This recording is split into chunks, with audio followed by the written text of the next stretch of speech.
In the deep dark, the Aslan are moving, but there is a darker power. There is something behind the claw.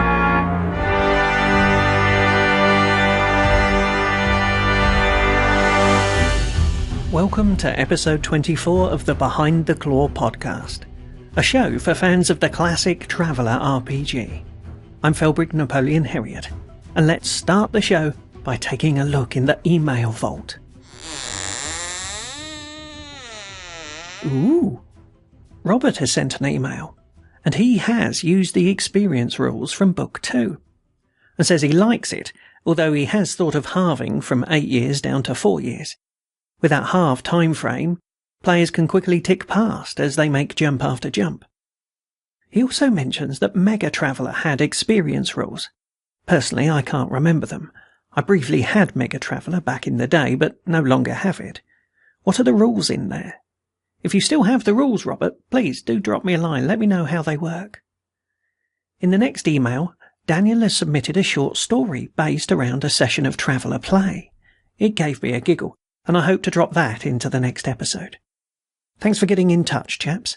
So, now on to the first segment. I have no idea, so, computer, what can you tell me about this place?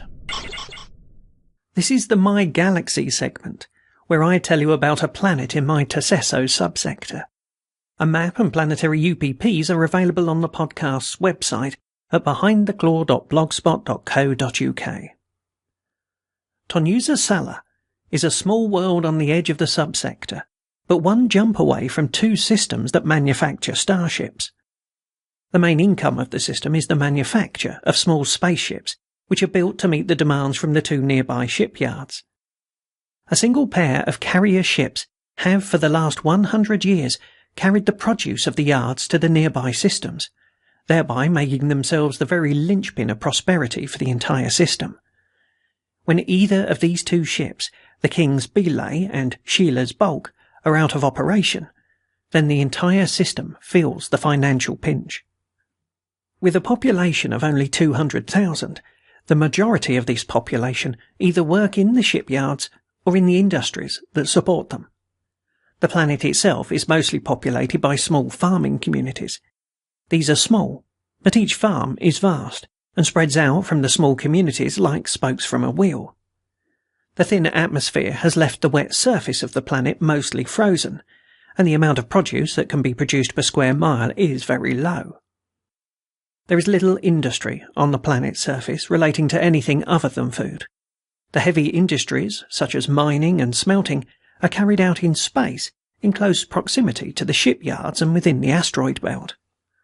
Many small free traders make a living transporting smaller pre-built components into Tonyuza Sala, and supplement this with various exotic consumer goods for the population.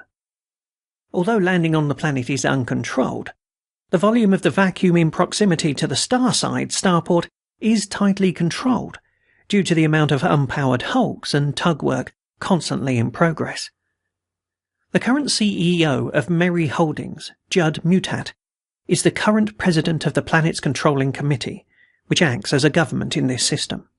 The Board of Control, which contains members from all of the major corporates and 1 or 2 representatives of the Dirtside farmers, elect members to the committee from amongst their own number. There has been friction over the choices in the past.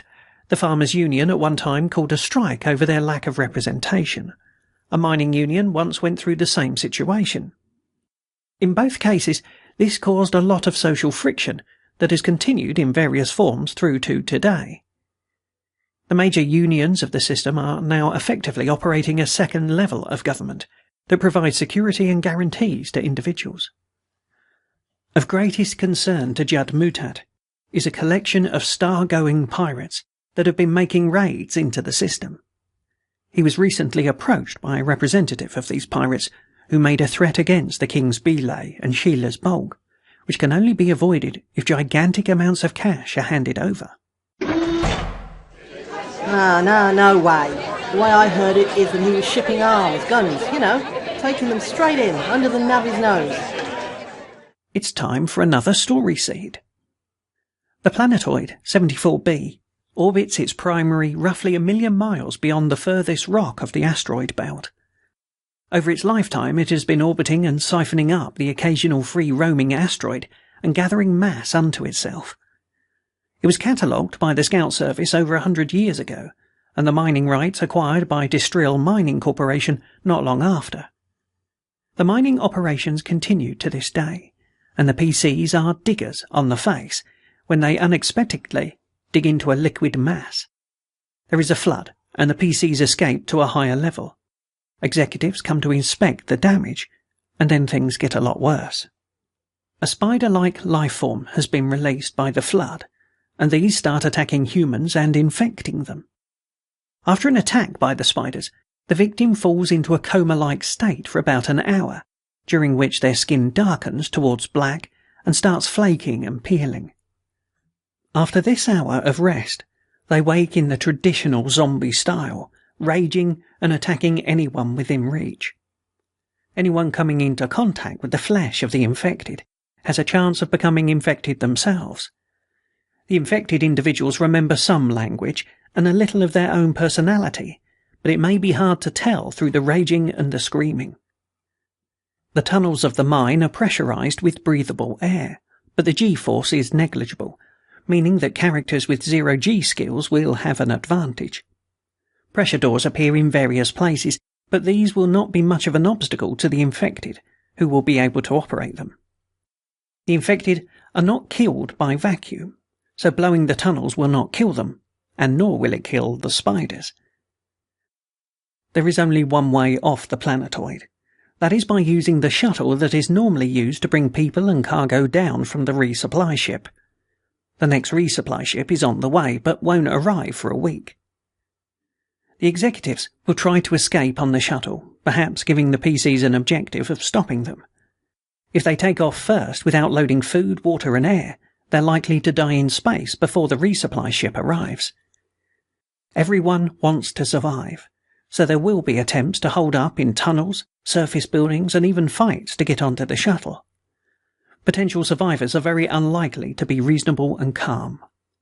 An old abandoned mine exists a few miles away. A wrecked supply pod lies in ruin a few hundred yards from the mine entrance.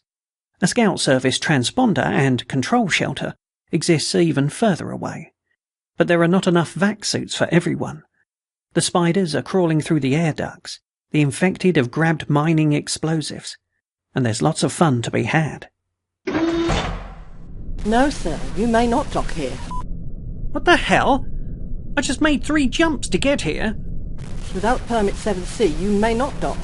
Now move out to the holding line at 6,000 kilometres. This is the Rules Talk section, where I waffle about some aspect of the classic Traveller rules or the canon. I want to thank Evan for raising this topic as an email suggestion a little while ago. The topic is slow communications, that is, the slow communication across the Imperium. I want to spend a bit of time considering what that actually means.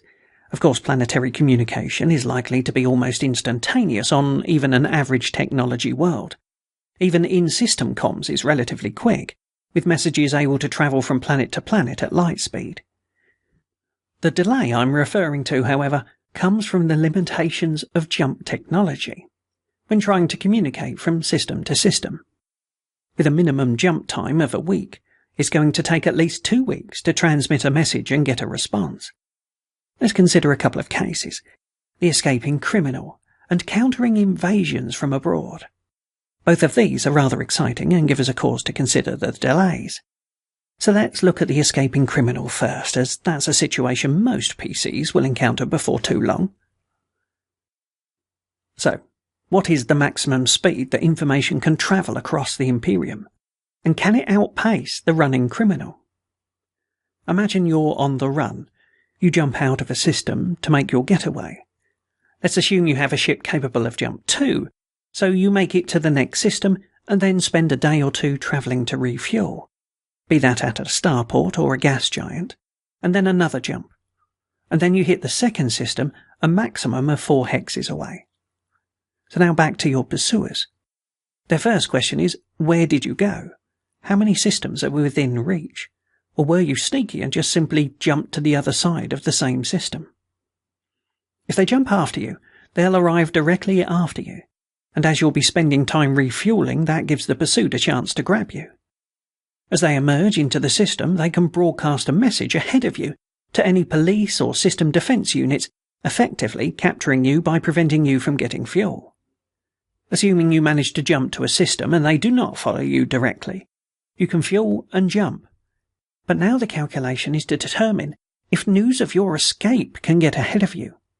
Well, X-boat routes can carry the news, but are they going the same way as you? The boats can do some really big jumps, so it's entirely possible that they could get well ahead of you. Even if they don't go directly ahead of you, news could spread from the point they arrive at until the tattletales surround you. All of this, of course, assumes that the systems receiving these details about you can be induced to actually do anything about it.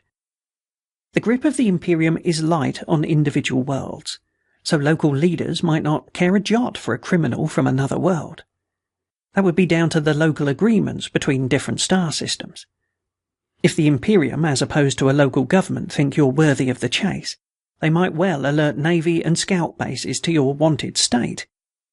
Then the chase would spread quickly, along all the X-boat routes, and every naval vessel or scout vessel that made a jump in that subsector would be carrying the news as well. And thus you wouldn't be able to outrun the chase for long, unless you left Imperial space. Let's consider the other option I mentioned, an invasion. The Aslan invade perhaps the outskirts of the Imperium. The brave Imperial Navy units fight and then retreat, taking the news to nearby systems, leaving the local units to look after themselves. Assume a day or two of fighting, and that means the fight's over before news reaches the next system.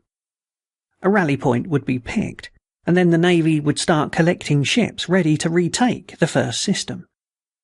All the alerted systems will take 2 weeks to get to that rally point, assuming they can jump as soon as the news reaches them, but being that quick is quite unlikely, what with having to fuel, collect resources, missile up, etc. Then it'll take another 4 weeks for the next set of systems that have been contacted before they're able to reach the rally point, and so on and so on. The further the ships have to come, the more jumps they have to make, the more extended the time pace will be. Of course, while the news is spreading and the Navy is rallying its troops, the enemy are able to spread out and pretty much raid into other systems with little resistance. I suspect that war under such conditions would consist of constant raids, counter-raids, until one side is able to build up a force in reserve large enough to roll through all of the opponent's manufacturing facilities. In the Traveller game, however, this would play out a little differently, as it's only a 2D Imperium, and they could bolster the defences of all the systems along a certain path.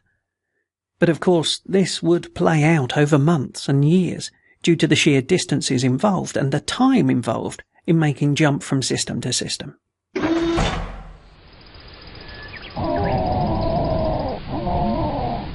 Did you hear that? What the hell do you think it is? Is it dangerous? This is the Creature Catalogue, where I tell you about one of the alien creatures that can be found in and around the Imperium. The Piscine Illuminati is a freshwater fish that inhabits several continents on the world of Craigunda. Its most notable feature is its natural and permanent light green glow. It hatches from an egg and spends the first few years of its life drifting in the water as defenseless micro-lifeform. After this period, it latches onto any solid surface and cocoons itself in a shell of a calcium compound that is mildly poisonous to most potential predators. After a few months, it breaks free of its cocoon in its final form, often described as a fat eel. At the time it emerges, it's just about visible with the naked eye, but only because of its natural glow. They grow rapidly from this stage to a few inches long, at which point they start clustering together for safety. It's these shoals that have given Craigunda its reputation for illuminated lakes that can be seen from space. Indeed, the larger blooms do light up the entire lake, creating a glow at ground level that can be seen over hills and woods. Such blooms do not tend to last long, as they do in fact attract the few predators that can bear the toxins in the fish's flesh. The deaths due to predation during this stage are enormous, with relatively few reaching adulthood. When fully grown, they reach about 8 inches in length, with a large round bulb positioned about a third of the way along its length.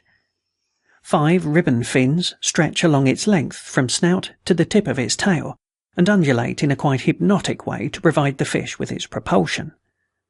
Full-grown Piscine illuminati are more often known simply as glowfish, and are a common pet on Cragunda. Kept indoors in tanks, a single fish is bright enough to act as a nightlight. Some corporates have created tanks in their buildings as decorative features.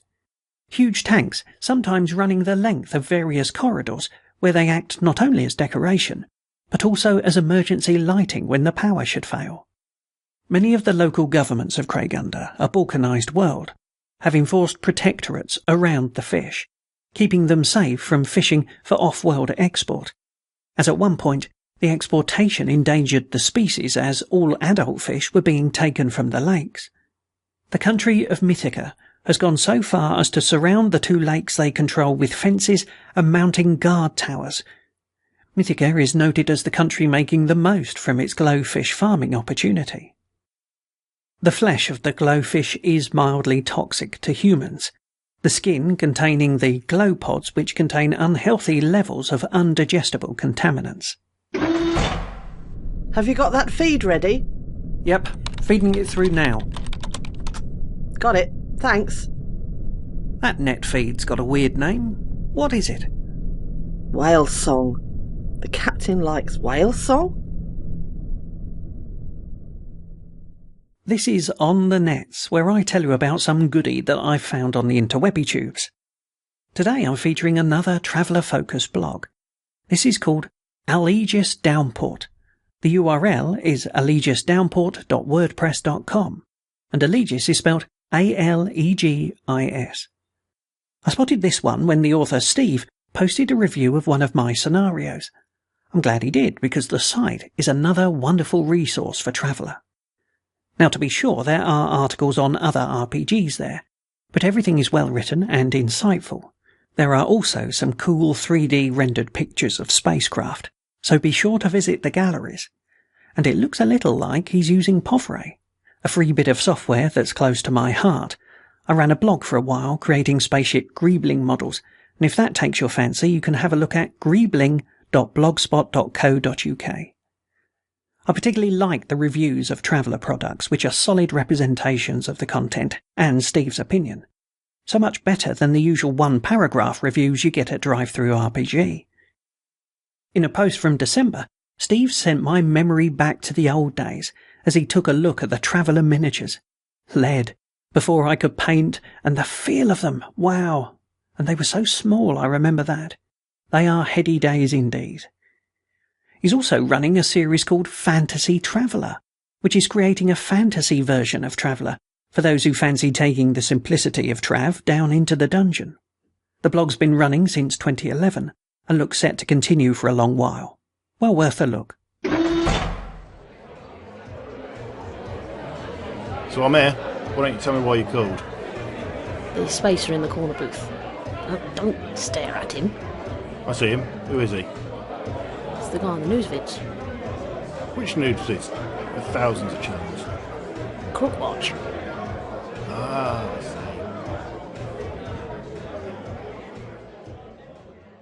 This is the People of Interest segment, where I tell you about someone from the Imperium that has a bit of a reputation.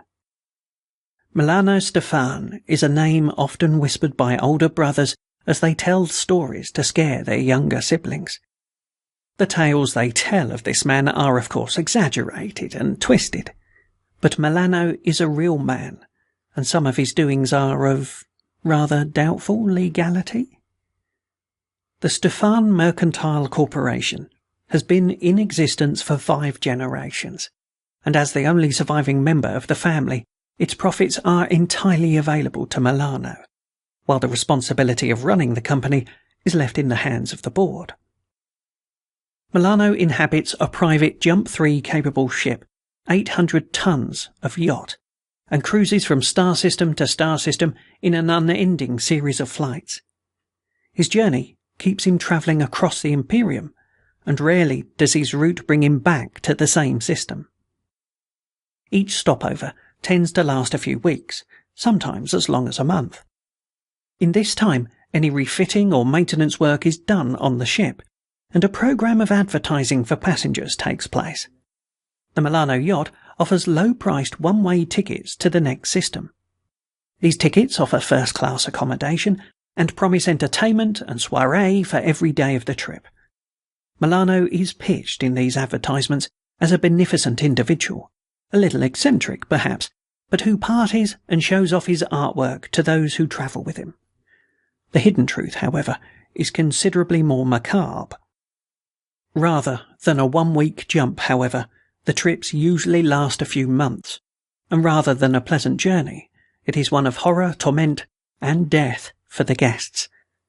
Once the ship enters its jump, previously hidden guards emerge and all of the guests are forced into low-berth pods for storage and use later.